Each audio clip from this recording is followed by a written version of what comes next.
Hey guys, welcome back to another edition of Cover One Buffalo. I'm your host Aaron Quinn, and I got a full panel of guys here tonight because it's the draft day eve episode here for you guys. So first of all, we got Erik. He got some vacation time. He's been pounding in the film room. The guy deserves a break more than anybody I know. So Erik, what's going on tonight, buddy? Aaron, thanks for having me on. Yeah, I was supposed to work tonight. I worked this morning, and I said I got a 4-day. Why not make it a 5-day? So Sounds good. Use some vacation time, and I figured I'd come join you fellas tonight. That we appreciate it. And as always, we got Nate on here with us tonight. Nate's been a busy guy as well as everybody this time of year is. How you doing tonight, buddy? Good. Just trying to stay away from tall bridges without water underneath them. That's for sure.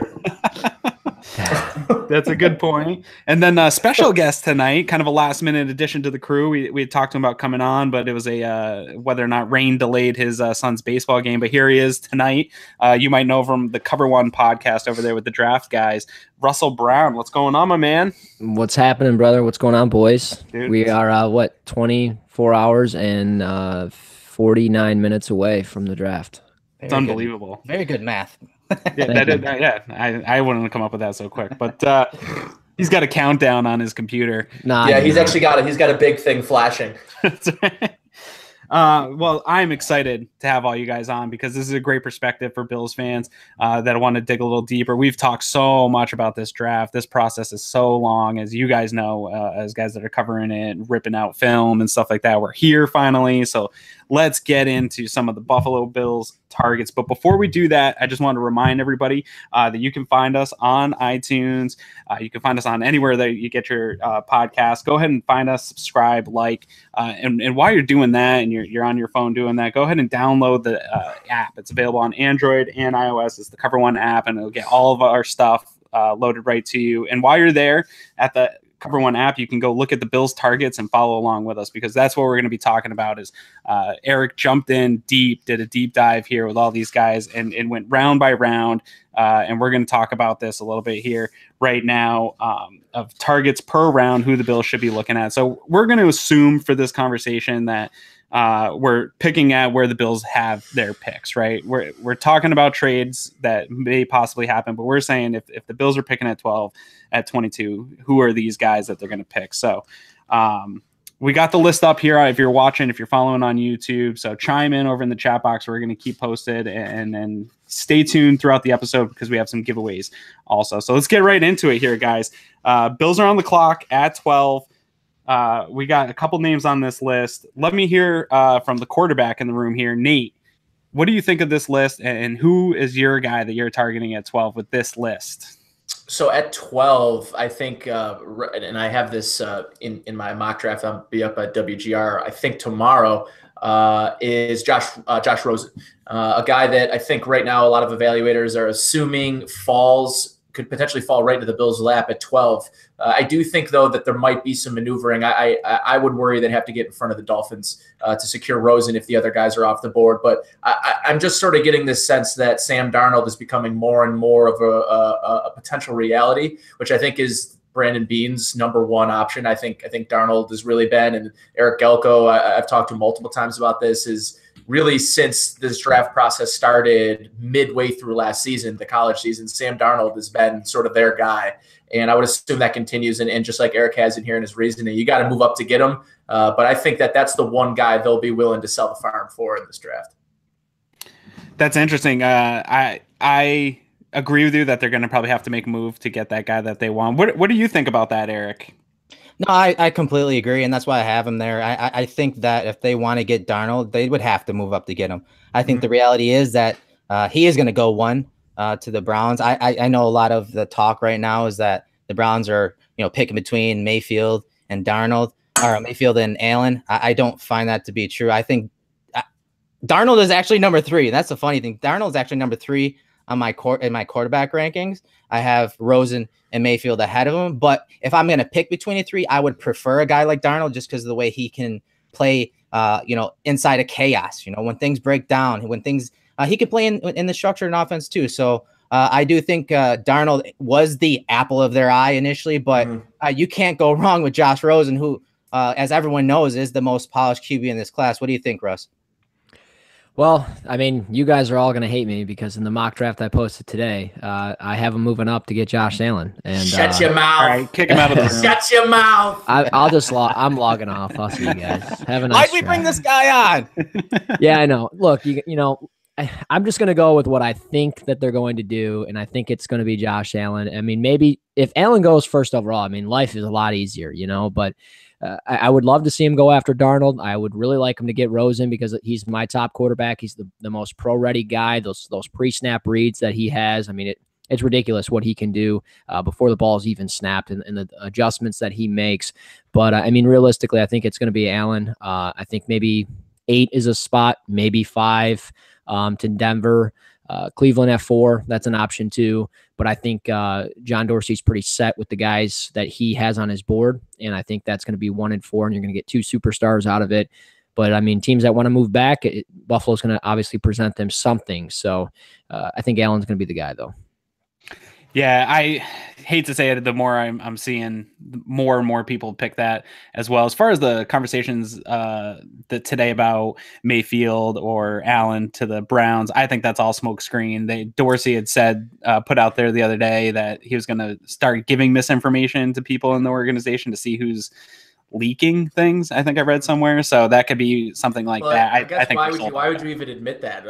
I guess why would you say that, knowing that maybe that's the smoke screen? I don't know. Right? This is Inception. Is really it's the smoke screen with the smoke screen. The really interesting thing I just wanted to add on Allen on why maybe Bills fans should be more open to Josh Allen is if he is ultimately the decision. And the guy that they decide to go with or trade up for or stay put for and just draft in general is you have to think about it this way. The likelihood of the Bills getting a franchise quarterback isn't that good. Like the math here says that the Bills are going to swing and miss, that they're going to try to draft a quarterback and he's not going to be a good franchise quarterback or he's just not going to be good enough.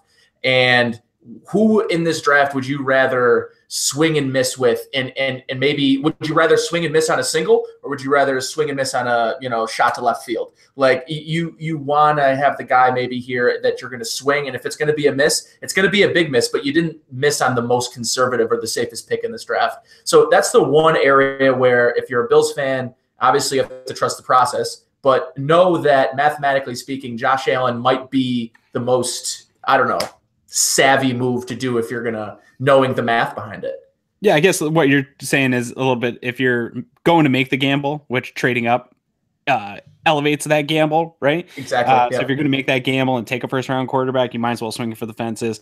And from what everyone says, that's going to be Allen with the upside thing. Although I don't necessarily agree that he has the most upside in this draft. I'm still looking at guys like Mayfield and Lamar Jackson as guys that I think have the most upside swing. So I think that's a little overhyped as well. You got any thoughts on that, Russ? You were shaking your head there. Oh, I mean, as far as upside, I think he goes to Sam Darnold. I mean, he's 20 years old. There's a lot to like with him. I mean, obviously, you've got to fix some of the things, the lower body mechanics, decision making. I mean, he's, ball security is another thing as well. So, I mean, there's things that you got to fix, but if you fix them, I mean, you got a superstar. I mean, you really do. So he's third on my board as far as quarterbacks go, but if you're able to get him, which I think Cleveland will do at 1, I think you set yourself up pretty good. Yeah, so nobody's talking about the Roquan Smiths or Tremaine Edmonds here, who are also listed as Bills targets. I mean, in a perfect world, man, and I've talked about this with Erik before, if we get to 12 and a lot of these other quarterbacks are taken or somebody jumps the Bills and trades up to get that last guy that's hanging there, and the Bills are stuck at 12, I'm okay with being stuck at 12 if that means one of these guys drops down. Now, I don't think they will, but if either one of those guys are there, that is a successful draft for me as well. What are your thoughts on that, Erik? Well, I love Roquan, and we've talked about this probably a dozen times. If he's there at 12, he obviously fits a need. He obviously would be the best player available, in my opinion. And he's the type of centerpiece to a defense that McDermott would want. I mean, he is that Luke Kuechly. Now, a lot of people are worried that he's a little light. Maybe he can't play Mike. I don't believe that. I think he can. I think guys that are worried about him sticking on blocks too much, I think that's going to be few and far between. I think his processing is so fast that he can evade blocks. I mean, and if you're going to run outside, guess what? Roquan's going to catch you. So I think if he's there at 12, I have no problem with them taking him over this, the third or fourth best quarterback I'd take him at 12, and then I'd start making some calls to move back up into the late teens or whatever to try to get the next best quarterback.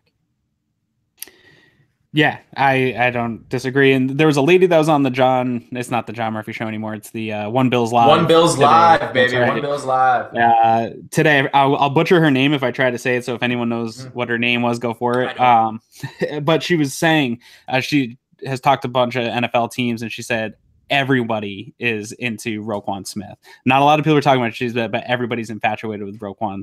So it's not just us, Erik. Everyone's into him. He's a sneaky top 6 pick. I think he could go 6 to the Colts easily. Yeah, he's not going to be there, but just looking at the target list, we all talk about quarterbacks, but I would be happy if somehow a guy like that fell to us, and then we could, take the best available quarterback with 22. And is that Roquan right there? Yeah, it's him again. He's evading the block there from Brown, and he comes up and makes a tackle here. It just. There were a few plays where he did, he got stuck on some blocks, but man, more times than not, this is what he was doing against the best competition week in and week out. Yeah. Yeah. Well, I'll tell you, Tremaine Edmonds, he gets stuck on blocks too. Sure. So it's not, it's not Roquan just all the time, And I'll add this too. I asked Lorenzo about this. I go, hey, what's your thoughts on a middle linebacker that plays at 230 pounds? He goes, what are you asking me that for? I go, well, I was just wondering if that's too light. If that guy has trouble, stacking and shedding, is that an issue? He goes, no, this isn't 10 years ago.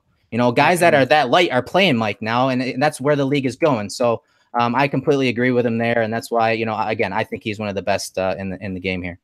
The other thing too about Roquan and just about linebackers in general, and when you're talking about negatives, and they said it on ESPN, Bill Parcells always says about his guys when he's evaluating draft is, don't tell me what they can't do. Tell me what they can do, and let me see if I can build around those things. And when you're talking about linebackers in the NFL, there aren't many linebackers that are perfect, that aren't getting washed up in some of the best offensive lines in the league. There aren't a ton of great offensive linemen in the NFL right now. It's a big, big issue in the league. But those good ones, they're getting paid lots of money because they are good at getting to the linebacker. They're good at getting to the second level. It happens in the NFL. You just want to see that he's a guy that consistently, in his mechanics, can be in the right position and it's got that football sense about him and how to shed blocks and how to be in position and how to work angles. So that's the stuff you look for. And I love that quote about Parcells. You always try to find what they're good at and you build around those things. And if those things, and we talk about it with Darnold, as long as the bad habits and those things aren't affecting your play, then you don't change it. So that's what I look like at some of these linebackers with some of the criticisms. It's just you're just splitting hairs. So let's go down the line here real quick, and we'll jump into the next round a little bit. We got it from Russ. Russ put out his mock. So you've got us taking Allen. Where was it? Where were we trading up for? 8 with Chicago. Which I love, by the way. To 8 with Chicago. That's going to be a tough one because Chicago could very well get Quentin Nelson there. So we might have to overpay to pull But I think them they'd away keep from 22. I think they'd keep 22. Yeah, I don't think. Unless they're going into the top 5, I think they're keeping 22. I agree. If they go to 8 or 9, San Francisco's a spot too. They got to jump in front of Miami for sure. Right. Agreed. And apparently John Gruden did state that Oakland could be looking to trade back a little bit. So if you go up 2 spots, you're definitely that's not a big dip, right? That's maybe 65. Right. Maybe you might not even have to give up 65. You might give up your second, third round pick. So that's. Got Allen somewhere there above Miami. Nate, what's your pick here? Less than 24 hour or a little over 24 hours now. What is your pick for the Bills here in the first round? So I look at it. I've sort of come to the sad reality that I do think that at some point they are going to try to trade up for Josh Allen. I do think that he's their number 2 guy behind Darnold. I don't know where Rosen sprinkles in there. People have been speculating that McDermott and Bean wouldn't like the type of personality that Josh Rosen is, and I just couldn't disagree more. I especially after hearing some of the comments he made with Colin Cowherd and some of the things that you hear from him about wanting to be the best. He sounded like a cockier version of Sean McDermott, and I would think that in their meetings that they absolutely hit it off. I think that there's a good opportunity or a good chance that Josh Rosen was not rated highly by the Bills, and then they met with him and things changed. I truly think that, because I think that they're not a carbon copy. They're not a boilerplate organization. They sort of, they toe the edge, they toe the line. So I think Rosen makes all the sense in the world, and he's been my pick from the start of the season when we traded back last year and got this first round pick. I just think he makes the most sense. He's been the #1 guy at a university like UCLA where you're sort of the spotlight there. So for me, I want Rosen. Who do I think it's going to be? I do think it's going to be Allen. Okay. Eric, where are you at here? We got it doesn't have to be the 12th pick. What do you think the Bills are going to do round 1 tomorrow? I do think, a few months ago, I thought it was Darnold based on some of the moves they made with the coordinator brought in, how, some of the techniques that they're using on offense the last year.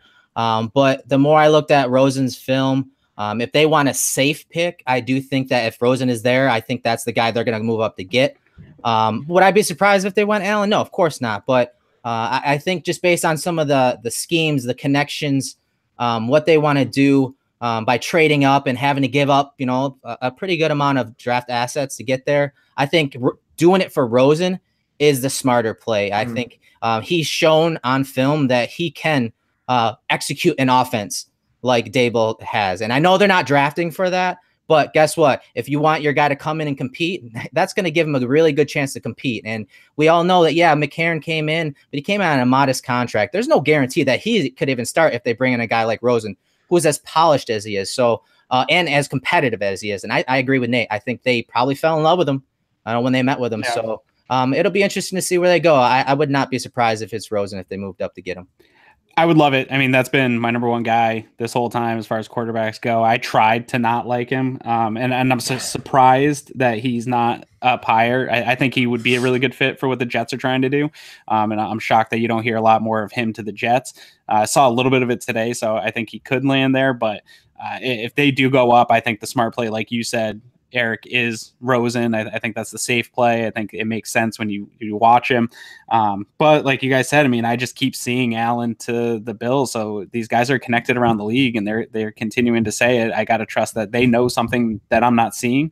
So I'm trying to get myself mentally prepared for it to be Allen, but I would love for the trade up to be for Rosen. And kind of like Nate said, I think when they met with him, he's the kind of guy that is a process guy. A different type of process than we think, but he's a deep thinker, a methodical thinker, and that is what everybody describes both McDermott and Bean as. So I think they probably hit it off great.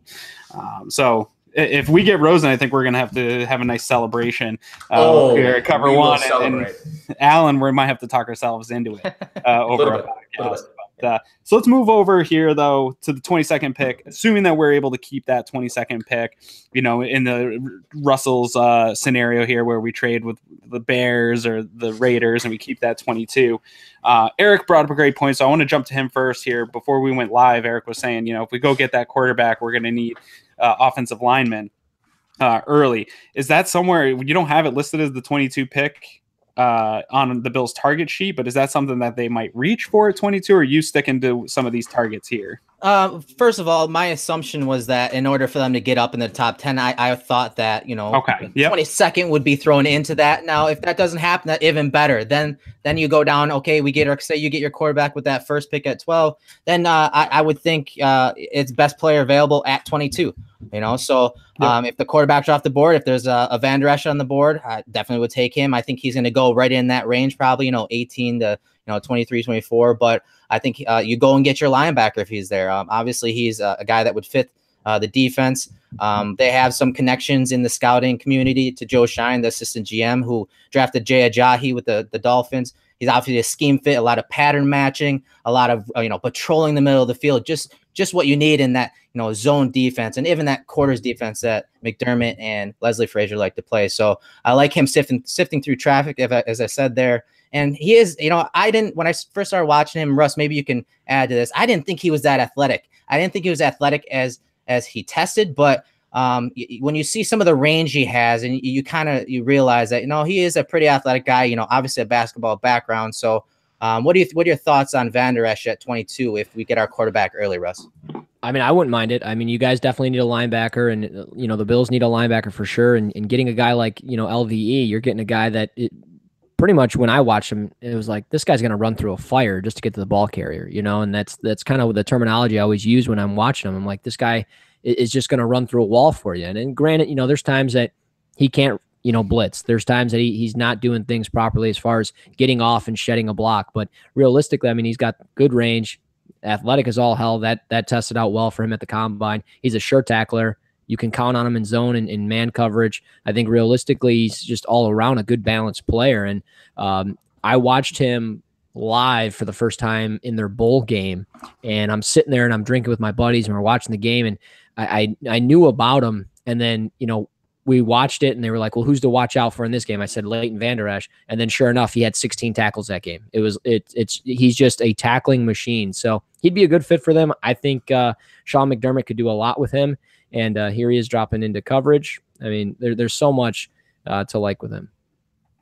Now, I got a question for you guys. And I'll toss this one to Nate a little bit, because I've seen some mock drafts where the Bills select a cornerback with one of those first 2 picks. And a guy that's on the Bills target list over at cover1.net is Alexander out of Louisville, a guy that I like a lot, super athletic. I'm a big fan of cornerbacks, but a lot of Bills fans, when they would see a cornerback in one of those top 2 picks, were going nuts. We don't need it. Why would you do that? We don't need that. I think it's a little bit more of a need, maybe not in round 1 than fans think. How would you feel if Alexander was there at 22 and somebody was making the argument in the war room to go with him over a linebacker? Do you think that's there? What do you think, Nate? So corner is in vogue, like across the league. Teams have, obviously the NFL goes through phases. Obviously, right now it's a passing league. So how do you stop the pass? You try to pass rush. So that's why for a good long while we've seen such a run on these athletic pass rushers, guys that can get to the quarterback. Now you're seeing teams like LA put together quite a roster of defensive backs. And although I truly believe that if your entire team was loaded on a Sean McDermott coach football team and a Leslie Frazier coach football team, that your defensive backfield was your weakest link, that might be their sort of template to be good, because that defense can thrive. And they showed it in Carolina. They can be good without Josh Norman. They can be good without a player like that. So, but on the opposite end of that, if they could figure out a way, and the thing that he talks that I saw there on the spreadsheet, that just the idea of what Alexander or even Josh Jackson or one of these other corners in this draft might bring is the ability to move Vontae Davis in the slot. Right. And to me, that is just an ideal situation. Vontae Davis, at this point in his career, 29 years old, I think he still has a lot left in the tank. I think he could still be an outside corner, and I think he's going to be good for the Bills if he could be healthy this year.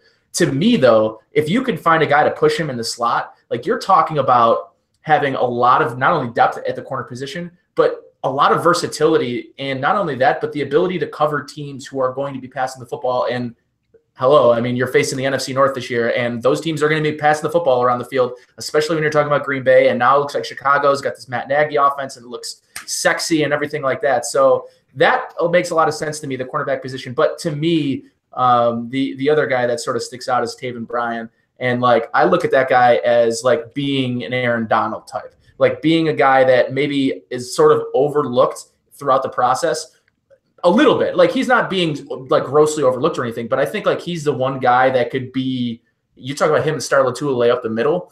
You're talking about two really you're talking about a run stuffer and a guy who could be, I don't know. I think Aaron Donald, that's who I look at him and I see. Yeah, I haven't got to see much on Taven Bryan there. Eric, what have you seen from him? Do you think that's I know you got him on the list here. Is that a guy that they would take over a LVE or a cornerback there? I don't, but the reason I put him on there is because of the need. I mean, yes, we have Kyle Williams and we brought in Star Latulilae, but a guy like Bryan, if he's on the board, I mean, that's your replacement for Kyle. They love rotating defensive linemen. I just thought he would be, one of those best player available scenarios along with Jair Alexander. So I put him on there. Russ, you obviously watch a lot of tape on Taven Bryan. What's your thoughts on Bryan? Yeah, as you keep playing that play back, you'll see him just coming in under or out of control. And, he's so deep in the backfield. You got to get to heels to the offensive line, and you got to read the backfield. You got to see what's going on. And that's his biggest flaw. I mean, he runs like a maniac, but he is very good. He's got to refine some of his tools. And if he's there at 22 and you got the pick, I mean, he definitely fits a need. And I think best player available, if he's there, he would probably, it depends on who's on the board, obviously. But sure, if he's on the board, I wouldn't be opposed to it. I mean, I think there's, the comparison to J.J. Watt. I can definitely see it. I mean, definitely, from a size perspective and the way they tested, and you play him as a 3 technique. I think you can rotate him in. He's ripping there. I mean, I like him a lot. I really do. I think he can do a lot of the things that you're looking for as far as stopping the run, rushing the passer. That's always a plus when you get that from an interior defensive lineman. That way you're not relying on, maybe a third defensive end to come in and rush the passer. It should make things easier for Jerry Hughes, who, I'm sorry, I think is kind of getting close, maybe not to the end, but it might be time to start preparing for things after that. Shaq Lawson, he can't stay healthy worth a damn. So, you gotta consider some things like this. And I think Taven Bryan's a good fit because Kyle Williams, this is it, one and done, and that's it. So, you got to prepare for the future, and this would be a really good fit. Here, before we get out of the second round, there are 2 names on this list. I think one won't be available at 22. I think he might have to be in the discussion at 12 if they're gonna, if the run of QBs is as significant as it is, and that's Lamar Jackson. The other one, I think a lot of people have said the Bills might have to take him at 12, but I really think he'll be available at 22. And I think I've talked about this a lot. He would be a fantastic value at 22, and that's Mason Rudolph. Nate, what are your thoughts here? Because I know you and I have gone back and forth a lot about Rudolph. What are your thoughts on, Lamar Jackson first, at which I don't think he'll be there at 22, but then Rudolph, since we've been talking a lot about quarterbacks and it's a big quarterback draft for us. Yeah, I definitely think Lamar Jackson isn't there at 22, but even if he was, I don't, and I think if Rudolph and him were both available, that the Bills would value Rudolph. I don't think that the Bills have a lot of interest in Lamar Jackson because I said this in my piece when I did my my rankings is it sort of feels like they don't want to reinvent the wheel at this pick. Like they're looking for a guy that can come and be an NFL quarterback, and they're not trying to do something crazy. And that's fine. It's a slightly conservative, and I can understand that. He's kind of a scary prospect because he could be so much, but you worry about his ability to be an effective quarterback in this league. We don't know. But at the same time, for me, Rudolph has grown on me throughout the process, strictly because the things that I like about Rudolph are his ability to throw the deep ball. He's big. He can play from the pocket. Those are things that I look at and say those are things, again, in the Bill Parcells things that he does really well. Yeah. The things that he doesn't do well is he doesn't strike me as a guy that's going to throw with great anticipation. A lot of his criticisms are a lot of. Did we lose him? Yeah. Oh, we lost you a little bit there. Erik, you've done a lot on Rudolph. Do you think he's a value at 22 for the Bills in this quarterback draft? Do you think, I know Bills fans aren't going to be happy with it, but do you think he's a guy that they can use in the future, maybe sit for a year, and he can be a legitimate starter in this league? I do. How early he can play, I think he's one of those guys that, maybe he played in that, high, octane offense. But I think that his skills translate. You saw it on the whiteboard with Mariucci. You see it when you hear his poise when he's speaking to the media, when he's speaking to coaches, when he's talking, just to anyone. And I do think a lot of his skills translate. But he's being knocked for playing in the Big 12. We hear that all the time. And again, I think he's fine. I don't think he's anything special. I don't think his ceiling is super, super high, but I think he could come in and it is a value pick at 22 and maybe even later. Who knows if he even creeps into the first round. I personally have it a second round grade on him. And if he dropped into the first round, end of the first round, I wouldn't be surprised just because of the way he, carries himself and how smart he is, his football intelligence. And he obviously has some skills that do translate. So I do think it's a value pick, even at 22. Yeah, Russ, you're a guy that I haven't gotten to talk to about this because I'm getting killed just for standing up for Rudolph. I have him as my QB5, and for some reason now people think I'm in love with the guy. But it's your boy. It's my boy now. I'm stuck with him for life. I haven't got to talk to you about him. Where do you see him as far as the ranking of QBs? Where is he for you? He's 6 on the board for me, and yes, okay. Josh Allen is ranked ahead of him at 5, but don't freak out. It's okay. It's a close margin. I got a second round grade on him though. The same, pretty similar grade that I gave Josh Allen. He ended up, I think, 50th on the board, and I think that's probably a range that he could go. He might go sooner. Maybe the New York Giants at 34. He could be a fit there for them in the second round. I wouldn't be shocked if he went in the first round. The New Orleans Saints, you don't really know what they're doing at 27. They've drafted very well over the last couple of years. I think there's probably a defensive player that they're very interested in. Maybe they got interest in Mo Hurst, but if not, and they go quarterback, hey, Mason Rudolph would be a really good fit for them for a lot of reasons. I mean, he's played in a vertical system, a vertical offense that would fit what Sean Payton's doing. Play him in behind Drew Brees, learn from that. You got a guy like Michael Thomas. You can add weapons in the draft and in the future. I mean, there's a lot to like with it. So I think, there are teams that are going to fit what he's looking to do. Is, like Erik said, is the ceiling very high for him? No, it's not. I think, what you get out of him is what you're going to get as far as arm strength, ball placement, accuracy, things like that. He's not a, athletic monster or anything like that, but I think his arm strength has definitely improved from 2016, even from 2015 to 2017. I think it's definitely improved. He's definitely put a little bit more onto certain passes and certain throws. So, I mean, you see it right there, play action, 24 touchdowns, 2 interceptions. I mean, he's very accurate with the football. Obviously, a quick passing offense can help with that. Something the Detroit Lions have done, and then that's why Stafford has become more accurate. You're not relying on the deep ball as much. So obviously Mason Rudolph, he can throw it deep. He's done it quite often with James Washington, whether it's a vertical route or a crossing pattern, whatever it may be. But realistically, you got quick passing attack on there. I think he can thrive in it too. So I like him in the second round, and I think if Buffalo was to hold off and take him at 22, or maybe even move down a little bit from 22. And maybe a team's looking to get an edge rusher. Tennessee, they're looking to get an edge rusher. You want to jump in front of New England at 23, or maybe a team like Atlanta, they want their defensive tackle, or maybe they want a corner. And again, New Orleans, you never know. And these teams that have really good rosters, Minnesota, Jacksonville. I mean, these two teams have, I think, the 2 best rosters in the National Football League. Maybe they're looking to move up and get an offensive lineman just to be on the safe side, because you don't know what New England's doing. Maybe they value Colton Miller if he's there. If Isaiah Wynn's there, a team's probably going to be calling at 22. I would personally be taking Isaiah Wynn if I'm the Bills at 22. But, I mean, again, I think moving down and getting them, it could make sense. Yeah, I also think moving back in could make sense, right? You take one of these other guys, and then you see some teams passing on him. You wait for a couple picks. If the Steelers don't take him, New England's had him in for means. If he's not New England's guy, whatever, then you come back into maybe the first round, early third, if he's still there, and that's even a greater value. I just think we talk about Josh Rosen possibly being a process guy. I think Sean McDermott and Brandon Beane sat down with this kid and fell in love with him. Maybe not his film, maybe not what he can do as far as trading up for a guy like this. Obviously, he would be there, but I think they fell in love with him as far as this guy is a guy that we would love to have in our locker room. If he's there and we've missed, we're totally comfortable bringing this guy into our organization, because he's just he's one of the cleanest quarterbacks I've seen as far as off field in a long time. He has no personality issues to discuss, any of that. So he comes in really clean. He's put up good stats. The knocks on him, you can knock on the same on guys in the top 10 for the same thing.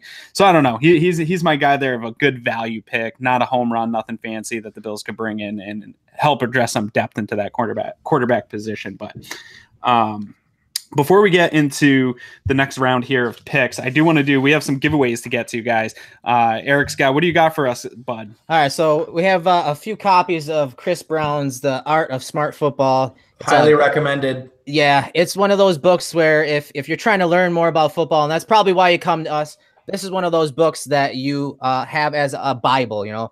This Bill Walsh's book. These are good books to kind of jumpstart your X's and O's, and how to study film and just basic football knowledge. It's got some good stories in it too. So go ahead, Aaron. Let's give one of these away.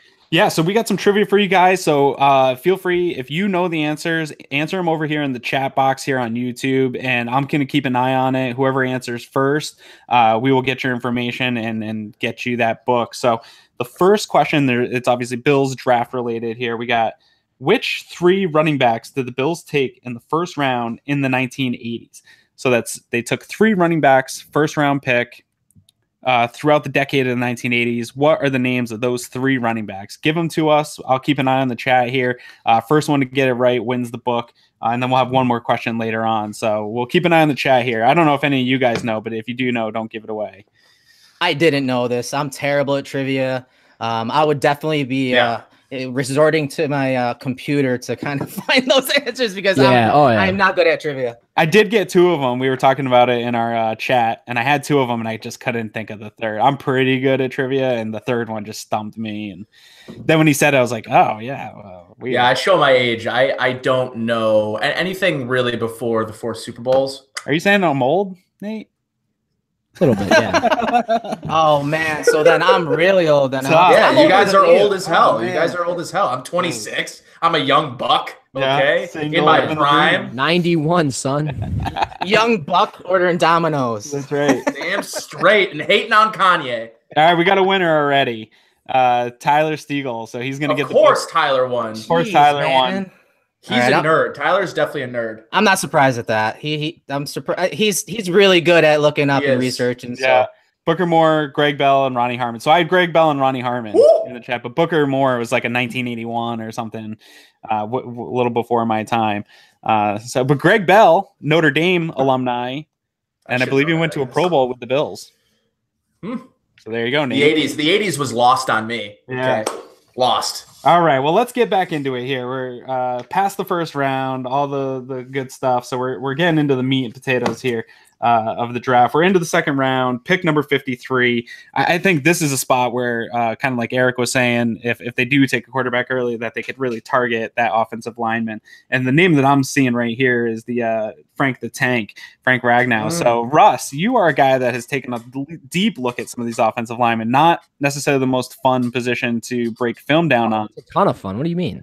When I watch him, man, I have no idea what I'm looking at. So I'm going to look to you to give us some information on him. What do you see when you see him? Because he's getting a lot of hype in that second round. Well, I mean, I'll be honest. I don't even know if he's going to be there at 53. Right now, he's getting all that first round buzz, and there's a chance that maybe at 21, the Bengals take him. I don't know. They've been linked to 3 different centers, from Billy Price to James Daniels and now Frank Ragnow. So, I mean, obviously it's smokescreen season, boys. We don't know what the hell's going on. But Frank Ragnow, 53, if he's there, good pick. Obviously, there's some injury concerns there. Can he stay healthy? I think he can, but I mean, he's got really good hand placement. He moves well laterally. I think aggressively. I mean, he's always looking for work, and he does a really good job from whether it's double teaming and chipping off, getting off to a linebacker, down blocking, pulling, operating in space, whatever it is that you need. I think he can do it for you. Do I value him as much as a guy like Billy Price? No. I think Billy Price is a little bit more consistent, but there you see he's taken 94, which is, I'm pretty sure, Diran paying for a little ride there. I mean, what else do you need to see? Diran Payne's being hyped as like this superstar, and he's not, but it is what it is. And Frank Ragnow took him for a sleigh ride. So, I mean, I really like him. If he's there at 53, that's a really good pick, and that's probably your Eric Wood replacement for sure. And he's a little bit nasty too. With not as nasty as Quentin Nelson, but he's nasty. No, yeah, not a lot of guys are. But I like his versatility. From everything I've read, that he can play all along the interior line. Erik, are you seeing that when you break down film? Can he move across the interior line pretty well? That's why I like both him and Price, wherever they go. I mean, I think both. I'm kind of with Russ. I think. Both are in that early second, even first round range, even with their injuries. I think when you look at their film, they're easily, first round range, early second round range. But I like both of them, obviously, because of their versatility. They can play center, they can play interior at guard. And I like their nastiness. I like the experience, obviously, and our regime loves that too. So I could definitely see both of those players being looked at highly touted by this regime. And I mean, you have Russell Bodine as your starting center right now, or Groy, kind of competing for those interior position spots. I'm not comfortable with that, especially if you're bringing in a young quarterback that who could compete to start. So I want to secure the interior offensive line. And we're talking about quarterbacks in that first round. If they take a Josh Rosen, this becomes even more important. He's a spot thrower, has to be on that spot. And you got to secure that pocket. You got to have depth in that pocket. And that's where that starts with the interior offensive lineman. Nate, what have you seen on these interior offensive linemen, specifically Frank? Are you seeing anything you like? Do you think it's worth taking there, or even in the second round, depending on thing, or in the early in the first or 22nd in the first round? What do you think? So, I mean, similar to what Russ said, I mean, he's been Frank now has been really kind of linked to the Bengals as of late. He's been sort of their hot pick. I don't know what ends up happening, but the Bills need to add 2, I think, offensive linemen in this draft. Where they do it, I don't know. The first round, very possible. Depends who's been picked. Russ mentioned Isaiah Wynn. If he was available 22, You're running to the It's podium. not sexy. It's not sexy. And people are going to say, who? But as long as you're feeling good about this pick, and I would feel great about it there. Same with Ragno's interesting because he's a little bit bigger than what you look at in terms of height-wise with Billy Price. I like him because of his versatility. Billy Price has that same versatility, but I think they need that because they have two guys, or at least one guy in Groy, who doesn't have a natural position right now, whether it's center or guard. So if you could add another guy with some flexibility in there, it gives Juan Castillo, it gives Dable an opportunity to sort of plug and play and figure out who's going to be the best guy at each position, but guys that can feel comfortable playing all three interior positions, I think would maybe give them the most flexibility that they're really kind of looking for right now.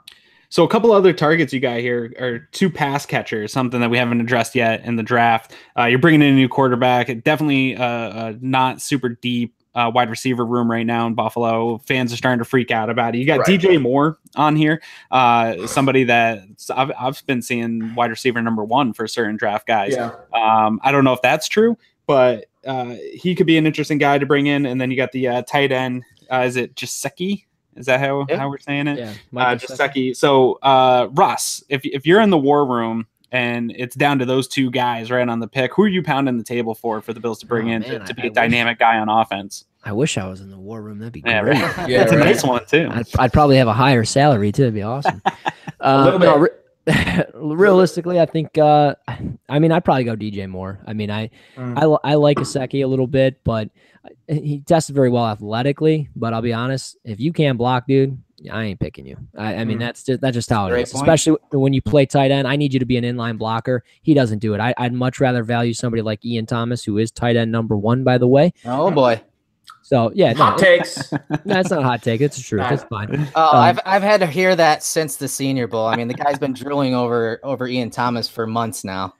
And guess who's starting to drool over him too now? The league. So I was right all along. Yeah. The boys.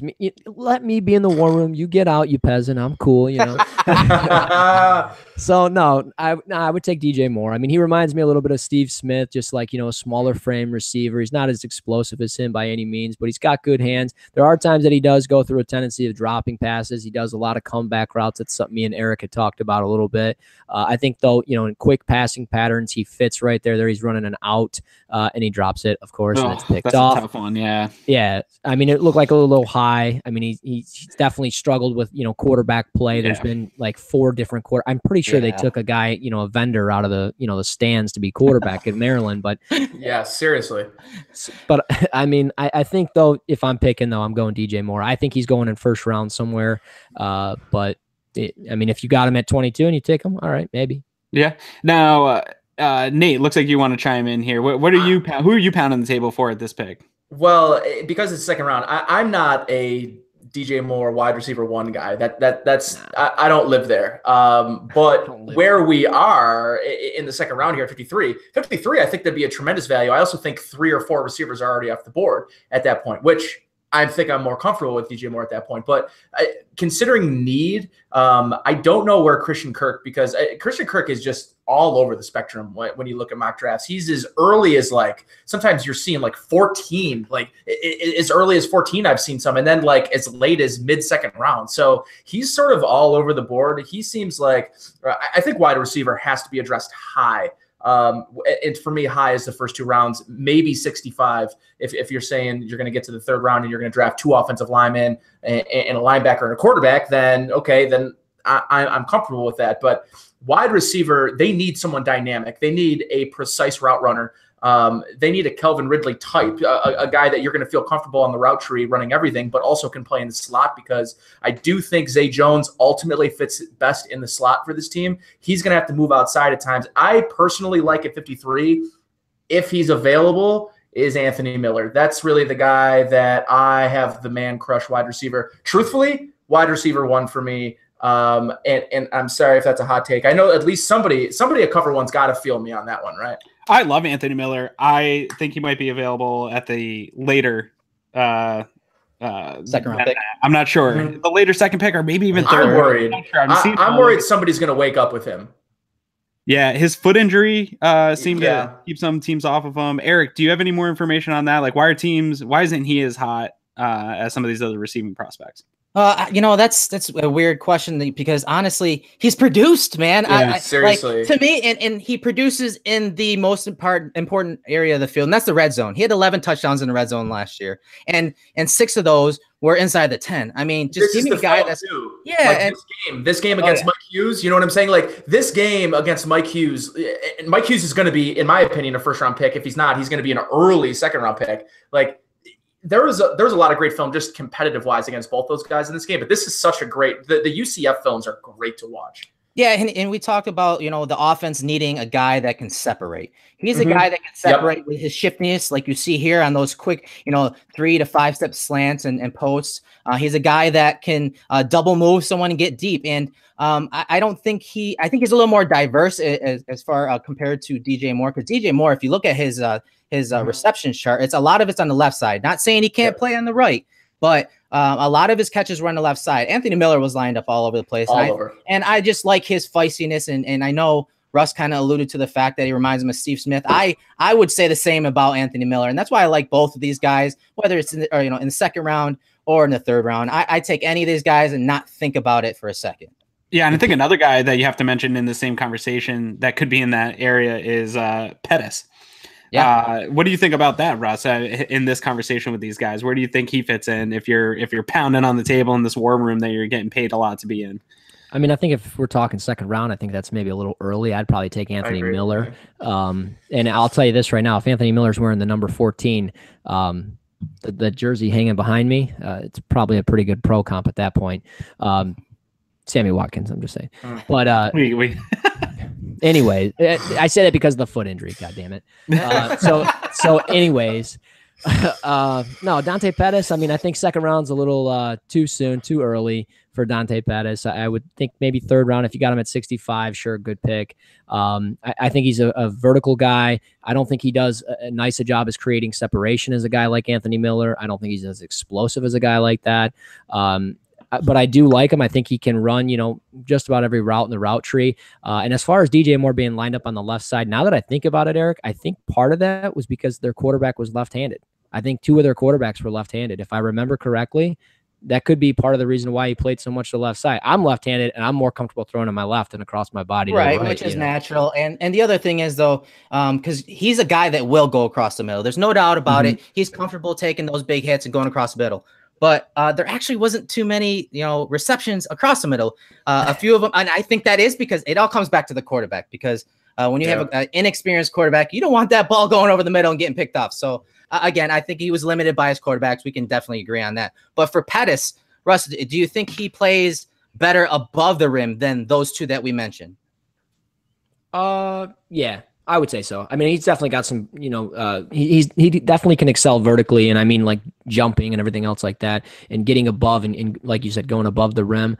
So that's definitely a plus, especially when you're talking in the red zone and in any of those situational catches as far as body control and whatnot and the reason I ask this, Russ, is because if you have a young quarterback that's, possibly inaccurate, if we get a Josh Allen like you mocked to us, we need a guy that not only can catch, but can catch inaccurate passes away from the body. It's something I touch upon a lot the last few weeks because it's going to be quite important if you get a guy like Allen who, he may not start early, but guess what? He's not going to dramatically improve his accuracy. So do you think that Pettis maybe fits better in that regard? Because if I recall correctly, we talked about Moore and his drops, and he actually at least 2 of his drops last year went for pick sixes. That's another problem with Anthony Miller. He might have been the most catches dropped last year, but Pettis to me seems like a guy that can adjust better to inaccurate passes. What's your opinion on that? Yeah, no, I mean, I would agree. I definitely think, as far as body control, it's definitely a plus for him. I think DJ Moore does a pretty good job as well with his body control. I think Anthony Miller's more so like that speedster. He's got a little bit of speed to burn. Where a guy like, James, I'll throw another name out there, James Washington, he doesn't so much, but he's got some pretty strong hands. And I mean, we saw those in Mobile. But, Pettis, I wouldn't mind him. I mean, if he's your second round pick, all right, whatever. It is what it is. If you filled, 3 other needs, all right. And that's exactly why he's there. It's one of those things where maybe he's a half round later grade wise, but because of need, he's going to be bumped up a little more. So that's definitely why he was there. So that's a great point.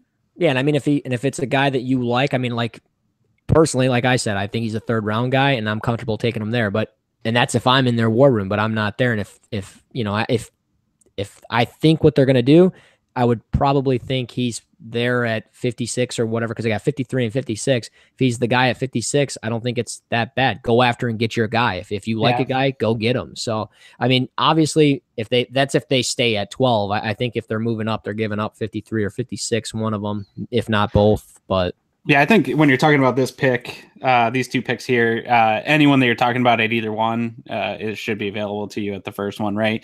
So I clump them kind of all together. Another guy that you have listed here, but you also have him in the third round as target, and I've seen him kind of all over the place, but I know the Bills have had him in, and I think that they're going to be high on him, is Dante Jackson out of LSU. I think McDermott's talked about, when he drafted Trey White, you mentioned it in one of your articles, Eric, about the comfort of drafting a guy from that system. And I've liked Dante Jackson throughout this whole process. I know he's got some flaws, but I think he could come in and fill right in the slot and really help this defense out. We talked about cornerback in round 1, but I think he's a great value in either round 2 or 3. What did you see when you watched him on film, Eric? Well, I mean, the competitive toughness, it's something that this regime loves. It's another need. Yeah, he can play the slot, but he can also play outside. And although he weighed in quite light, I think he was just under 180. He's a little light to compete outside year 1, but I think that give him some time in the weight room after the first year, and he could compete his second year as a starting corner outside. McDermott is close with Dave Aranda, who's the defensive coordinator at LSU. So to me, obviously they felt comfortable drafting Trey White last year. And you heard McDermott say that in his presser last year. So with all those things, mentioned, I just think that if he's there, the late, second round pick, if they took him there, I'd be perfectly okay with that. I have a second round grade on him. But if for some reason he does fall to the third because of his size and weight, concerns, taking him in a third would be a no-brainer in my opinion. Yeah. Russ, you got anything to chime in on him before we move to the third round?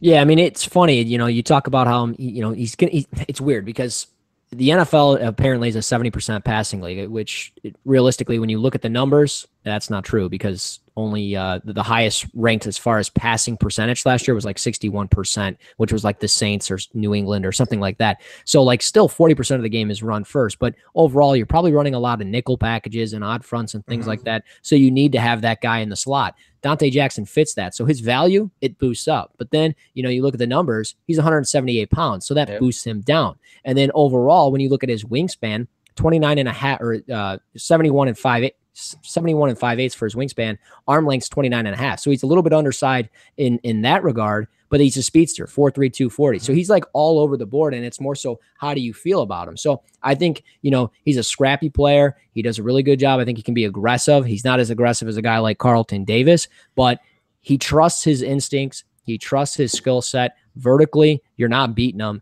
So it's definitely a plus. If you got him in the third round, it's a home run. If you go and you take him in the second round, might be a little bit risky on the surface in year 1, but long-term, 3-4 years from now, it could really pan out to be a really good pick for you. And Nate, your thoughts, man? Yeah, I mean, you better value him if you're going with him with one of your second-round picks. But I agree, third round would be a home run. I like it because of his speed and maybe his ability to be in sync with Trey White in the slot. And this would be a scenario where you're keeping Davis on the outside, but I am not opposed at all to adding cornerbacks and good, talented, and speed guys and athletes in this draft. That doesn't matter the position. Yeah, I will say this as a Lions fan: draft cornerbacks, because the last time they drafted a corner, and I know we're talking second, third round, last time the Lions drafted a corner in the first round was 1998 with Terry Fair. Okay, wow. So think about that for a minute. I mean, granted, they spent 3 years in a row where they took a receiver in the first round, back to back to back, but again, draft cornerbacks as much as you can. Don't rely so much on free agency. Get a guy in there that's young, can learn your terminology, and is not, 27, 28 and stuck into his ways. And I'll finish with this, Aaron. The one thing I did like about Jackson, obviously his speed is great, but when you want to shut down the middle of the field like we need to do versus, the Adam Gase offenses and, Josh McDaniels in New England, you got to have good quick slot corners, and he is that guy. Of course, he can blitz too, so I like the feistiness that he brings. I think he's just a great fit, and of course, like, he's played in a system that is very similar to ours, so I like it. Yeah, and I agree with what Russ said about drafting corners. That even though they brought in Davis in the offseason, you need depth at that position. One guy goes down and screws up your whole defense. So bring in guys, get some depth, and like you said, get them on rookie deals and teach them how you want to play the defense. So let's get here into round 3 because we got 2 picks in round 3. So we're taking a while to get through these first 6 picks here because we just have so many. They're the most important ones, though. They really are. This is where, if they were able to hold on to picks, this is where they're really going to build out the roster for the future. So these are super important. And right here, I'm looking at a guy who I've seen a lot of chatter from Erik on. So I do want to start with Erik on this. We're looking at linebacker Fred Warner. And ever since you started talking about him, Erik, I've seen him start to climb up into other people's mentions here on Twitter. So I don't know if you started the Fred Warner hype or if it was Nate. Nate's pointed at himself. So Nate loves him. He put him in his linebacker piece. All right. So maybe that's where give Nate the floor. Yeah. So Nate, let's talk. It was John Ledyard. It wasn't even my idea. It was just John Ledyard. He's smart. Just steal the spotlight from him. He gets enough spotlight. That's true. So taking and run with it here. Tell us why Fred Warner would be a good pick for the Bills at linebacker. Let me talk about 2 guys at once because they're both here on this list, and it's Fred Warner and Jerome Baker. And both guys sort of. I'm going to use John Ledyard quotes for both guys. Okay, so John Ledyard, he's my linebacker guy. That's who I go to for linebackers. Fred Warner, I really like because of versatility. And frankly, the Bills need more of that at the linebacker position. They just have guys that can slot in one area. Milano's the one guy who's maybe scheme and a bit diverse in where he can fit in on this defense. Ultimately, I think they want him to play the weak side, and I think I generally agree with that. I think they need a Mike. I don't know if Fred Warner's a Mike. I don't. Can he be? Maybe. And it depends on what they want from him. But I like him there. Baker's interesting because I think Ledyard said it best is he's an incredible athlete. Is he a football player? No. Where you look at Warner and he's a football player. And that's what I like about Warner. And he sort of brings that grittiness, but he plays bigger than he is. Like he plays meaner and bigger. He's a safety playing linebacker is really what it is. And a lot of times you wonder, can those guys hold up? I think he's going to hold up just fine. He's got that mean streak about him. My issue with Warner is he played outside. So if you guys remember Matt Milano and his career at Boston College, he played that almost like a slot position on the perimeter a lot. And Warner was that guy for BYU. And a lot of times they played an odd front. So a lot of his stacking and disengaging came from this angle where he's in space. He can avoid blocks by tight ends, pulling guards and stuff like that. Can he stack and shed? No doubt about it. When he's on the ball versus 12 personnel, he can stack and shed using those angles. My issue with him is if he's in the box, if he's hitting that fullback downhill, can he withstand that? Can he hold and anchor that? He showed that he could a little bit at the Senior Bowl, but let's keep that in perspective. It's a Senior Bowl. Everything is very watered down. So while I do think he's a great athlete, while I do think he would fit this scheme from a coverage standpoint, he's still a projection at Mike. And I think we already have, kind of like Nate said, that will linebacker. I don't think he's a Sam. I don't think if you think about Lorenzo being that Sam and that guy that is, versatile, that can blitz also. I don't think Warner's that guy. I think he's more of the Milano type. So if we have Milano already, I don't know where Warner would fit at Mike. It's just too much of a projection for me. Gotcha. Well, let's move on here a little bit because there's a name popping out here that I've seen a lot of Bills fans like, and it's Harrison Phillips, defensive tackle. It's something we talked about earlier that we need some youth in that room. Obviously, Kyle Williams is a one and done. Russ, can you tell us what you've seen from Harrison Phillips and how he would fit with what the Bills are looking to do, building the future of this defensive line? I mean, he's mini Kyle Williams, right? I mean, that's what you, when you see him, that's what you see. You see a guy that can play as a 3 technique. I think he's the best fit as a 1 technique. He can split double teams, not always working his hands. That's a big problem for me. As a former defensive line coach, I want guys that have active hands. You're working those hands, but he is strong as all hell. I think he had 40 reps in the bench, if I remember correctly. So the strength is definitely there. Lower body strength is there. And, you saw him in Mobile. He was a thick guy. I mean, for a player his size, he's thick. He's 6'3". So overall, he's splitting double teams. He reads blocks pretty well. He can maintain his gap. Is he going to be a guy that gets you, 10 sacks a year? Probably not. Is he going to get you 4 or 5? Sure. But he's going to have, a lot of tackles for loss. He's going to work into the backfield. He doesn't have, an electric bend or explosiveness or anything like that, but he plays below pad level consistently. He has good hand placement, and here he is reading. I don't know what he's doing, actually. This is your play here. You said his pad level's a little too high on this one. I know. Literally, as I say this, he's literally so high. But he still makes it. I was like, did you just say that because of the film, Russ? I was like, what's going on here? I'm lost. I'm saying more so consistently, but I mean, again, he leverages into the gap. He does what he needs to do. Use of hands pretty good for the most part. So one of the things that I would say is too, all you got to do is put on the Notre Dame film. Him, obviously being a guy that was in Mobile, he's a guy who has a lot of experience. Another guy who this organization loves those experienced type guys. But there was a couple of times where he went head to head with Quentin Nelson, and I wouldn't say won, but he held his own. And that's saying something when you're considering that where I grade Nelson and where I think a lot of other people grade Nelson is maybe the best lineman to hit the draft in 10 plus years. Yeah, and I'll add, just to wrap up Harrison Phillips, I'll add, because everyone mentioned some of his strengths and weaknesses. Obviously, he played in the Senior Bowl. He met with them at the Senior Bowl. I think he'd be a great depth player with a third-round pick. There's also a coaching connection. The defensive line coach, Diran Reynolds for Stanford, actually coached defensive backs for Leslie Frazier back in 2007, 2009. So there is a tie there. Obviously, he could call call Reynolds and ask him some ins and outs about Harrison Phillips, but I don't think he's going to have to get too much info from on Harrison Phillips, because I think everyone knows the type of guy he is, and he's a wrestler. So you can count me in on that. So yeah. He and McDermott can go get the mats out. What I like is if you're bringing in a developmental guy like this, where you say like he doesn't use his hands enough, I think it's a great year to put him in with Kyle Williams, because Kyle Williams is not scared to open up and teach guys everything that he's learned throughout his career. And so I think that'd be a perfect fit for any young defensive lineman to come into the league and learn from Kyle Williams for a year. So that'd be a perfect situation for a young prospect. Let's move over here a little bit to the later prospects. With that third pick, there's a guy that I think that, again, we're talking about these cornerbacks adding some depth, and a guy that I think that might really be on the Bills' radar, especially if they lose out on Jackson in either of those rounds because they want to go for something else. I think that this guy gives them the ability to pass on Jackson. It's Duke Dawson. Eric, can you give us a little bid on Dawson here? Because I've talked to you a little bit about him, so I know that you've got some thoughts on him here.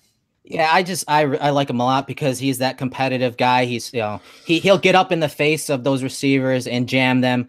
He's got pretty good technique, but to me, his best attribute is his football IQ. When teams are coming out in trip sets and motioning all over the place, you saw him set the coverage. There was one play where he set the coverage 3 different times because of motion. So he's got the football IQ, and we know Leonard Johnson. That's why they brought him in last year over from Carolina, because he knew the defense. He knew how to set the coverages from that slot position. And when you have guys at linebacker that are going to be new, or we had guys that weren't totally athletic like Preston Brown, guys that weren't too comfortable in coverages, the communication between the slot corner and the linebacker level is super important. And so bringing a guy like Duke Dawson in, obviously he played at the Senior Bowl. They brought him in on an official visit, which is pretty important to this regime. So I think he's a prime target. If there's one guy that I could see getting drafted, it's Duke Dawson from Florida. Awesome. Yeah, I again, going back to what Russ said, you can't draft enough of these guys for me. And so if they miss out on Dante in either of those rounds, like I said, totally comfortable there. Another guy that stands out here on this Bills targets list up at cover1.net is Deshaun Hamilton. Nate, have you gotten to see him at all? Because I'm hearing great things about his route running. I haven't gotten to look at him too much outside of the scouting report that Erik did on him. I don't know who ended up doing it at cover1.net. No, I think it was Brad. Was it Brad? Yeah. And I did read Brad's write-up in his wide receivers guide. And so all the things that I'm reading, he looks like a good value pick there, especially if they miss on any of those guys we talked about in round 2. What have you seen? I mean, for me, he's one of those guys I haven't done a ton of. I haven't watched a ton of. The only real games I've watched him in were live games, and not necessarily the most creative passing offense in Penn State either. And he also didn't have an uber accurate quarterback in my mind. So, but the one thing that you talk about Penn State wide receivers is they always seem to be almost under projected, and they play much better when they get to the pros. I don't know. He's one of those guys too that are in the middle of this wide receiver pack where this is going to be an opportunity for the Bills to strike. But as I mentioned earlier when I was talking, I really think the Bills need to strike on a wide receiver before they get to the third round. I think he has to be one of those guys they get in the second, or that second first-round pick if they still have it available to them. See, I think the best part of this wide receiver class is in the mid-rounds here. I don't think it's super top-heavy. I think there's a lot of gems here. Russ, you have done the show with Brad a bunch, so tell me what you've seen in Deshaun Hamilton. Is it Deshaun? Deshaun Hamilton. We call him Deshaun. Deshaun. Deshaun. You got to get it right. So here you see him chopping the hands down. He's the inside-out move that he does at the line of scrimmage is ridiculous, and that's something me and Erik were watching down in Mobile in the Airbnb. We saw it and we were like, dude, this guy's insane. Yeah. And I mean, I think he's got really good body control. He runs a lot of stuff vertically. They do a lot of stuff as far as, fades in the end zone to him because, again, body control. He has the ability to go up and get it. I think he's a very consistent receiver. I love him, lining up in the slot. And I know we talked about Zay Jones is probably a better fit to line up in the slot. So, I don't know exactly where he fits, but there he is, chopping over, nice little inside out move. And then he just goes vertical. And like McSorley gets him right in stride and it works out perfectly. And it's something that they did consistently. So I think he's a guy that you're not expecting him to run every single route, but he's got a certain dynamic to him as far as going vertical. And I really like him as a red zone guy. And you can move him kind of all over. Will he be, consistent on the outside? No, but you can definitely put him there and put him in this man coverage on one-on-one and hope that it works out, or you line him up in the slot and hope a safety matches up against him. And here he is in the slot again. This is probably one of those double moves. Inside this is out. One play we watched, Russ, when we were at the Airbnb. Dude, it's insane. The stuff that he does, he plants inside, he chops over, and then he just goes vertical. And I really like him in day two. I've often said this on the NFL Draft podcast over on Cover One, and it's that there's a lot of day two receivers in this draft. There's not a lot of day ones. You're going Calvin Ridley, and maybe Anthony Miller and Nate's sake, but that's okay. But overall, I mean, you're getting a lot of day two guys, round two, round three. If you got him in round three, I think it's a hell of a value pick, and I would love him in Buffalo because I know there's a need for a receiver there. And if you got him on day three, round three, it'd be great. I have 2 quick points on Hamilton. One, I imagine him in the EP system that Dable was probably going to run, and I think he's going to eat from the slot. So I would love to have him in the third round. Immediately in the slot position in Dable's offense. The second one is there was a match as far as measurables go. There's a 91% match to Leonte Crew from the Dolphins, who obviously our assistant GM, Joe Shine, was with the Finns when they drafted him. So 2 little tidbits there that are part of the reason why I think he would be a great pick in that third round. Well, fans, keep an eye out for that because I do think that they're going to try to address that position and kind of matching what Russ said. I think that it's the day two is where the gems are going to come out from this position group that nobody's really talking about, the wide receiver class. That's why wide receivers got paid so high in free agency. But I think there's going to be some pretty good guys available for teams to fill holes. But this round 4, the Bills targets, there's some names on here. I don't know if it's just I like this types of rounds 4 and 5 guys, and I get high on them every year. But there's some names here on this target list that I really like, and I think could really bring something to the Bills and be one of those Matt Milanos in this draft that comes in as a round 4, 5 guy that really just makes a huge impact for this team. And the first guy on this list, I'm going to butcher his name, Erik, so I'm going to let you take it over because I know you've looked at him a lot and you've gotten really excited about him. So go ahead and take over there, man.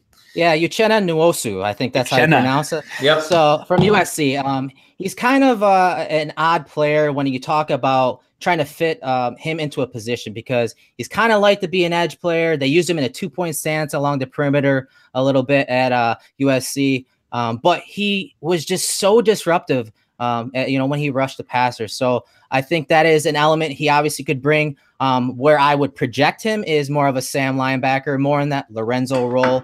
A guy that can drop into coverage because he is athletic. He's an athletic guy. He can drop into coverage, play in space. But he's also a guy that they could use in pressure packages. And I think that's where he will, he'll pay dividends when it's 3rd and 7 and McDermott and Frazier want to bring pressure with those odd front looks. I think he's a guy that you can move all over the place, would use him on stunts and games, and he's going to get home because of his athleticism. He's going to beat those interior offensive linemen on those stunts and twists. So I think he's a guy that he could be more of a chess piece. I don't think I would have him as a base defensive end. I think he's more of a chess piece that you bring in, as an outside linebacker on early downs, in your base defense. But in 3rd down, when you go to your pressure packages, he's a guy you insert and have him create havoc. Yeah, absolutely. Now I'm going to put Russ here back in the war room because I know it's his dream come true to be in the war room. Let's do it. I think there is a need to bring in a running back here at some point in the draft. There's 2 sitting here in front of my face, and Ballage and Penny, very different running backs. What do you got, Nate? No. I'm gonna let Russ go, and I have takes after. All right, because I'm gonna test his. I'm gonna test his smarts right now. All right, there's these 2 guys sitting here, and they're very different to me, but I like them both in different ways. Who are you pounding the table for the Bills to take to be maybe possibly Shady's backup or just a depth guy going into the year? Well, I'm going to get slammed because I'm going to pick Rashad Penny, and I know Nate's going to probably slam me for it because it's not Kalen Ballage, because, Ballage is this receiving back that's got all the tools. He just wasn't special teamer too. Special teamer, wasn't utilized properly, tested much better than you thought. In the tape in 2017 doesn't back up what he did in 2016 and the future. And I get it, but Rashad Penny, the guy's a freak. He should have been in New York for the Heisman Trophy presentation. He wasn't there. I think he'd be a really good fit for the New York Giants, and that's a way to get him to New York in a different retrospect. But I think if you're talking not going Barkley at 2, I think the Giants would love him somewhere in the 2nd or 3rd round. We're talking 4th round here. I think he's a guy that runs very well between the tackles. I'm talking Penny, of course. I think he does a very good job between the tackles. Statistics up top. He's just overall what you want from a power back. There's no nonsense to his game. Is he a true speedster? Absolutely not, but he's going to run through you. And there's a play somewhere on my timeline, I know it's on there, of him just absolutely trucking somebody. I think it was from Hawaii maybe, and he absolutely destroyed a guy and then just dragged another guy for like 10 or 15 yards. So he's an incredibly strong player. And I think, again, between the tackles, he's gifted. I like him as a north and south guy. I like Kalen Ballage too. I had very high hopes for him. Let me down this past year, but he is a very plus receiver. I think he's dynamic, that you can utilize him in the sense that you can line him up with jet motions, line him up in the slot, have him run passing routes, a screen guy for sure, catching screens out of the backfield, and more so of a 3rd down guy probably in year 1 and year 2. And that's definitely important because you've got Shady. And if you want to, utilize him a little bit more, especially as you get later on in the year and save those legs a little bit and save the tread on the tires, if you will, well, then maybe Ballage makes a little bit more sense because he's a better fit for 3rd down. So realistically, though, I like Penny just all around, but I'm not opposed to Kalen Ballage. Nate, give it to us, man. You're sitting there. Takes. I don't love the idea of the Bills, if they're going to draft a running back, to draft the traditional type. I think, honestly, the guy that sticks out to me that is Jalen Samuels, but not in the 4th round. I think really like 5th or 6th, if he's still hanging around. The Bills are in desperate need of playmakers, and I just need a guy that doesn't necessarily have a position. I just need a Percy Harvin. I need someone on this offense that on the other side of the ball, they say, what is he doing? Where is he lining up? And why is he lining up there?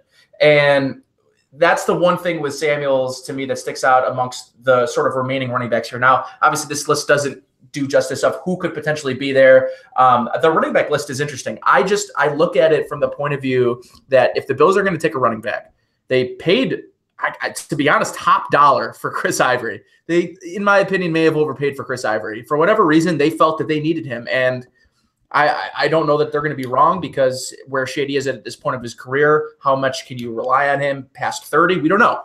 But I think that if you're talking about a guy that's going to make this roster, he's going to need to be able to catch the ball out of the backfield. But not only that, line up at wide receiver, he's going to need to play some special teams. Yeah. That's why I look at this pick is why, to me, if you're Sean McDermott, if you're Brandon Beane, are you going to take a running back in the 5th round pick and know that he might be your 3rd or 4th running back?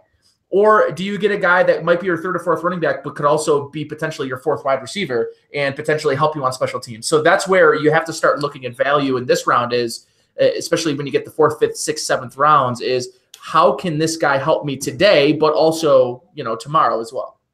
Another name to throw into the mix, I don't mean to cut you off, is Ito Smith, a running back out of Southern Miss. I watched his film and I saw him for the first time in Mobile at the Senior Bowl at practices. And I think I was with Erik at the time because I was all over the place at times. But I looked over at him and I'm like, who is this guy? And did some research on him, watched some film, and then he comes out and he tests from the combine. I mean, I'm just going to go through some measurements here. He came in at 5'8", 200 pounds, which as far as weight wise, that's bigger than Akram Wadley. 10-yard split, 157, 4.45 in the 40, vertical jump 36.5, broad jump was 119 inches, which is not that impressive, but 20-yard shuttle was 4.56. And the big thing for 5'8", 22 reps in the bench. So I think you look at a player that's strong, he's versatile. One of his pro comps on here is Maurice Jones-Drew at 80.3%. I think that's probably actually pretty accurate. He's not going to probably be on this list. I don't know as far as what the Bills have done is researching him and meeting with him or anything like that. But he's a guy I really like a lot more than other people. He can catch passes out of the backfield. He's shifty. He's not, the most, I don't know, talented player when approaching the line of scrimmage. But overall, I think everything that I listed off, there's a lot to like. And I think he's got a third down role immediately at the next level, which is important, I think, when the Bills address the running back position. Erik, I'm going to put you on the clock here. You're in the war room because this is a one that when I've gone through different simulations and done different mocks that I've really struggled with is at this point in the draft, you're looking at defensive tackles. And here on this list, you got McIntosh, Justin Jones, and BJ Hill. And those are guys that have had a really hard time separating who I would want. So you're sitting at this table and you got to pick one of these guys because that's where, defense is pounding on the table. Who are you taking and why? You better take Justin Jones or Friendship. Absolutely. I knew you were going to say it, but no, I would go with RJ McIntosh. There's a reason why I have him above both of those guys. He's obviously came on an official visit. One of his closest friends is of McDermott is Manny Diaz, the defensive coordinator for the University of Miami. Obviously fills the depth. He obviously fills the scheme. I think he's very quick out of his stance. I think if you are trying to roll defensive linemen, RJ McIntosh is one of the better 3 techs because of his speed and ability to jump the snap.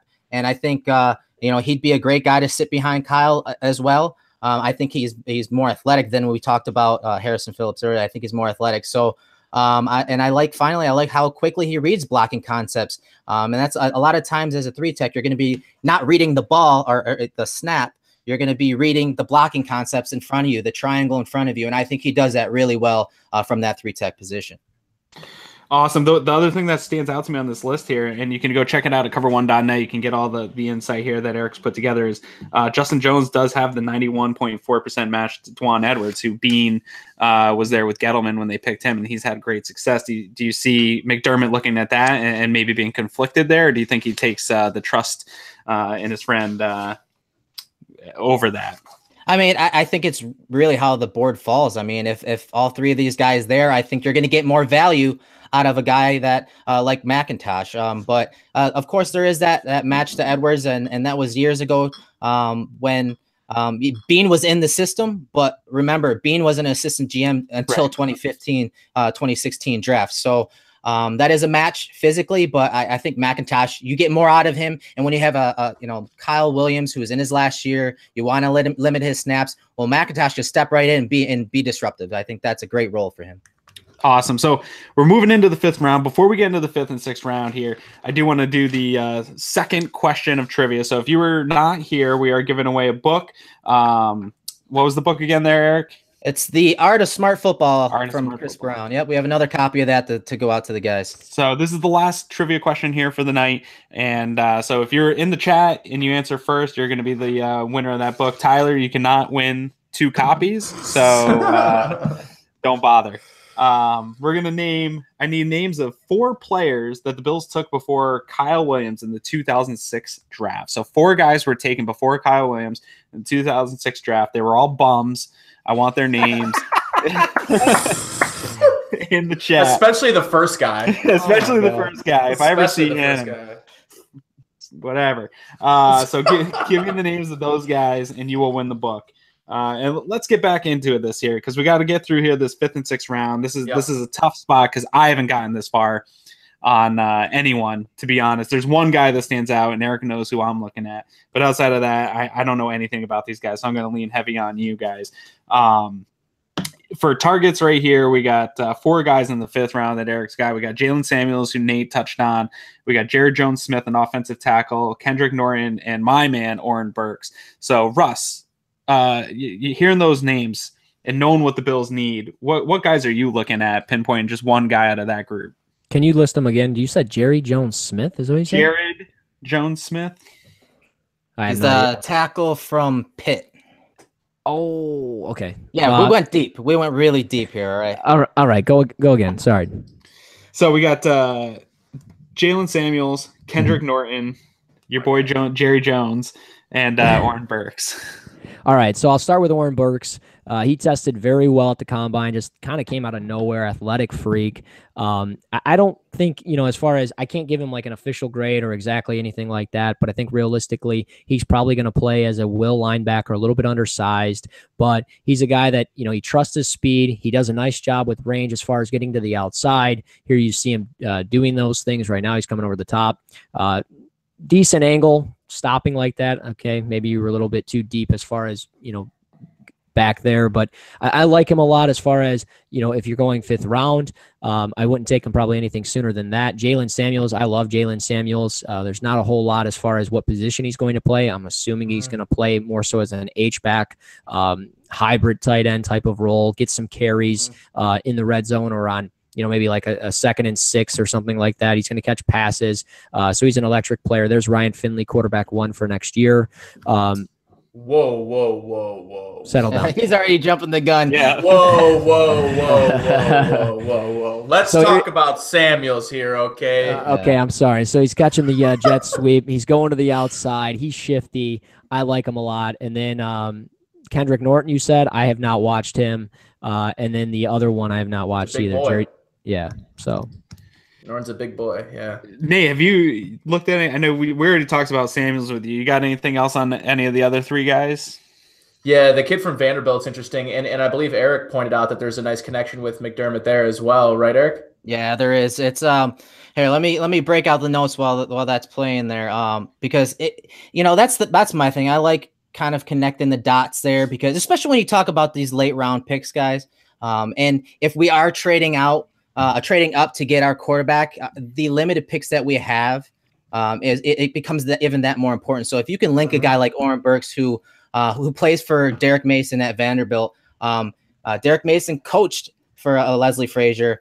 Burks, Russ, he mentioned it. He's athletic. He tested well.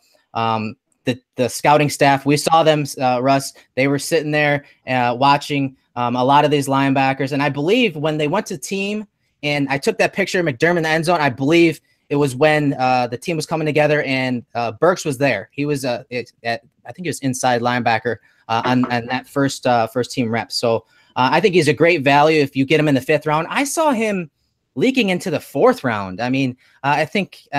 Take it for what it is. It's Mel Kiper had said that he believes that he's going to go in the 3rd round. I don't know about that. Honestly, I think 5th round is pretty good for him, but who knows? Maybe because of his athleticism, he gets bumped up into the day 2 talk. But I think he's, more of a day 3 guy. Yeah, I think I agree that he's probably a day 3 guy. I don't see him going up. He's so raw, and he hasn't played linebacker that long, right? He was a defensive back, so he hasn't played that long. But I couldn't agree more with what you said. If they're trading up, they really got to get value at these picks. What were you going to say, Ross? Oh, I was going to say, these coaches and general managers, I don't know any of them personally or anything like that, but I would have to think, the 2 things that they trust the most is versatility and athletic ability, and they love those things, and that's why guys get pushed up boards and why certain guys get pushed down boards. Orlando Brown was a 1st-round pick. He tested historically awful at the combine, and he's not even in the discussion for Thursday night. You talk about a guy like Oren Burks. He kind of came out of nowhere. Like he was at the Senior Bowl, flashed a little bit here and there, but realistically speaking, nobody really knew who he was. And then he came onto the scene on the combine. And he ran a 4.59, very explosive with a 6.82 3-cone drill. So that shows, hip flexibility, which is very key. So he's definitely got, again, refinement with some of the tools that he has, but he could be a guy in the 4th round because of the athletic ability and versatility. So, that's something that they covet. And if, the Bills have this 5th round pick and they feel like they need to take him, then I definitely would not be opposed to it. So we're moving on to the Bills don't have a 7th round pick here. So we're sitting in the 6th round. That 7th round pick, where'd that go? Does anyone? I can't remember off the top of my head. So we got a bunch of guys. It was part of the Kelvin Benjamin trade. Okay. That's whatever. That's cool. A bunch of guys I've never heard of. So I don't know if anyone wants to step up on this list and talk about any way that they see value for the Bills at this 7th round pick. I don't know if you guys got the list up there. Erik, I don't know if you want to start off with this. Yeah, I'll start. When you're this late in the game, in the draft, a guy like Mike McCray, who may not be the athletic guy you're looking for, the guy is always around the ball, no matter what you're playing to run, you're playing to pass, unless he's playing against Saquon Barkley. Do not line him up against Saquon Barkley.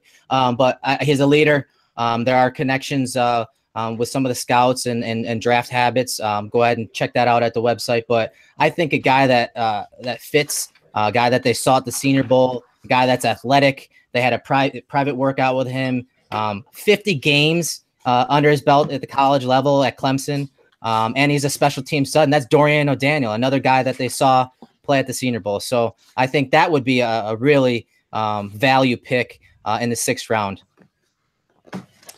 Awesome. Yeah, I know more of these guys than I do the 5th round guys. Actually, Colby Gossett, I like him a lot.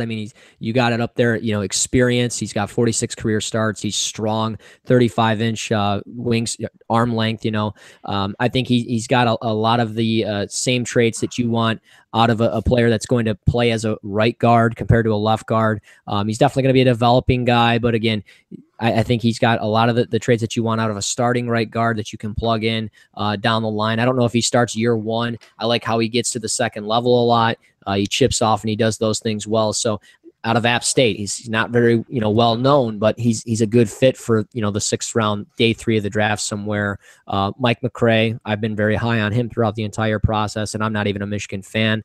But he's like you said, Erik, he doesn't have great athletic ability or anything like that, but he's always got his nose to the football. He's a leader on that team, and I always link him to the Baltimore Ravens.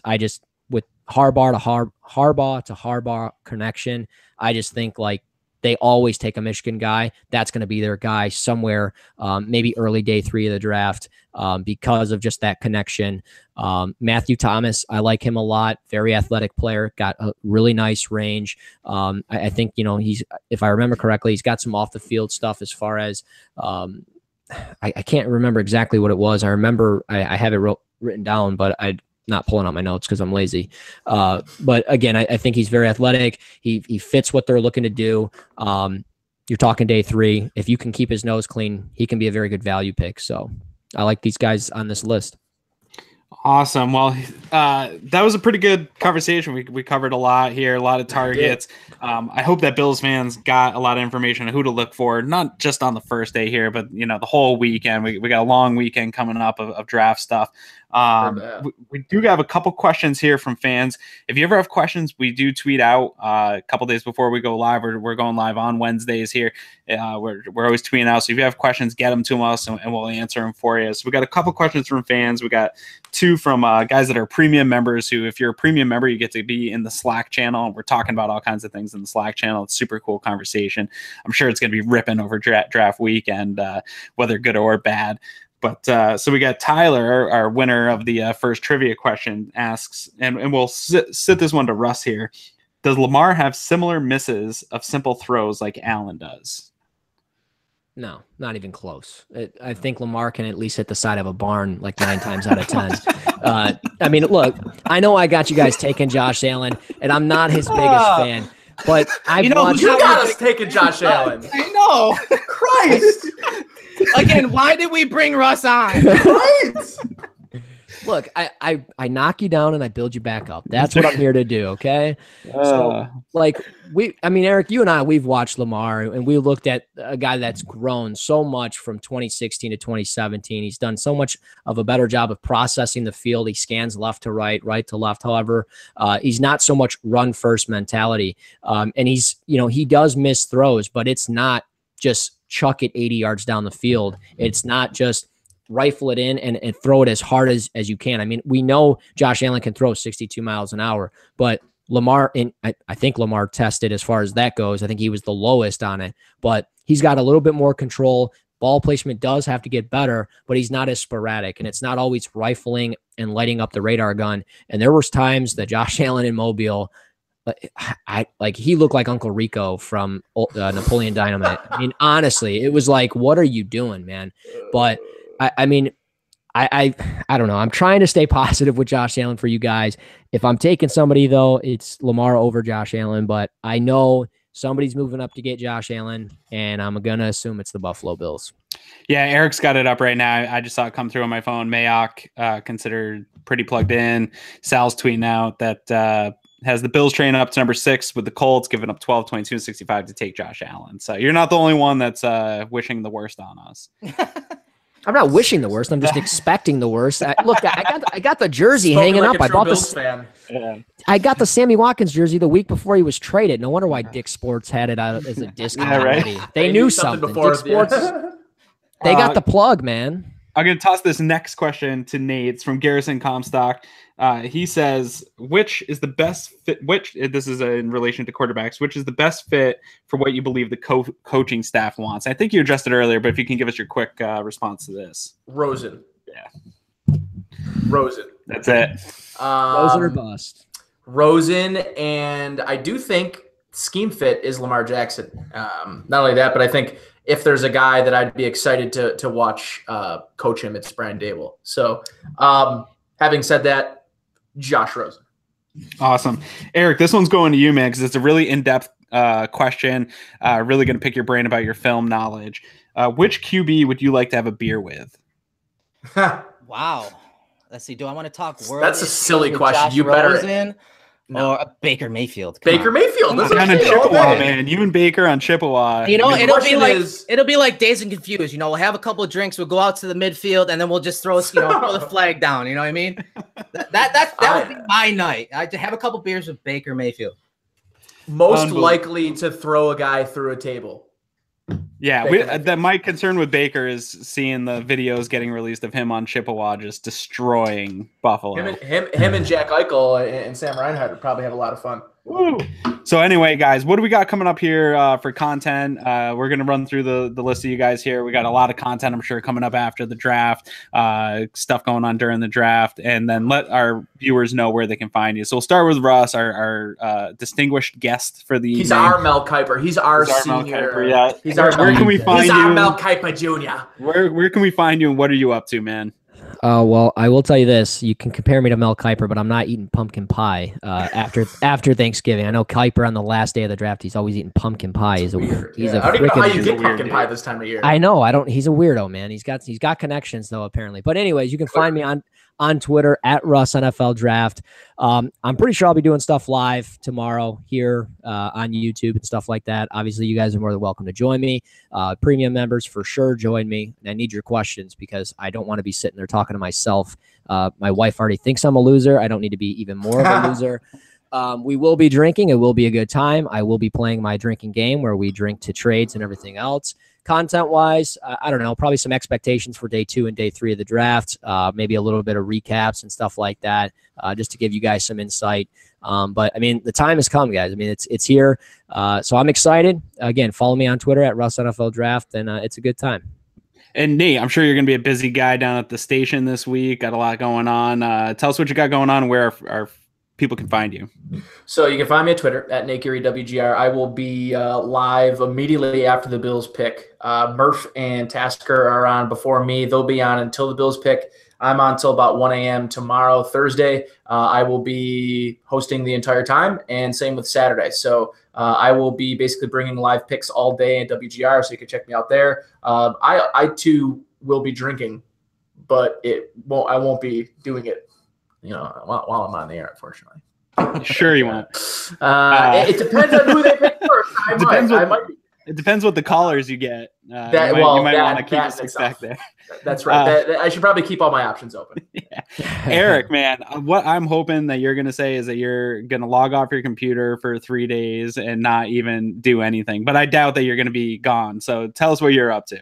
Well, tomorrow I'll probably bust out a little more film leading into the draft. Got some company coming into town, so I am going to take it easy. I'm going to enjoy the draft. We've been busting our chops this whole last few months leading up to the draft. So I do want to take a little break, but obviously I'll have some opinions on the draft picks. And of course I'll be doing post-draft breakdowns and maybe some videos and whatnot. And of course we'll be still doing this next week too. So, there'll be stuff coming up to cover1.net. So find us on Instagram, find us on Facebook, find us on Twitter, and of course download the application, guys. You can get it for all platforms. You can hear our podcasts on all platforms. So we got you covered post draft as well.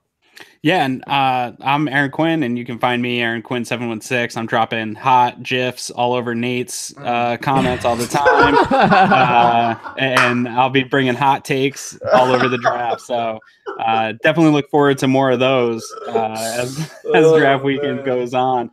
Anyone else got anything before we log out and say bye to everyone? So hey guys, on behalf of Cover One, this was Cover One Buffalo, and thanks for listening.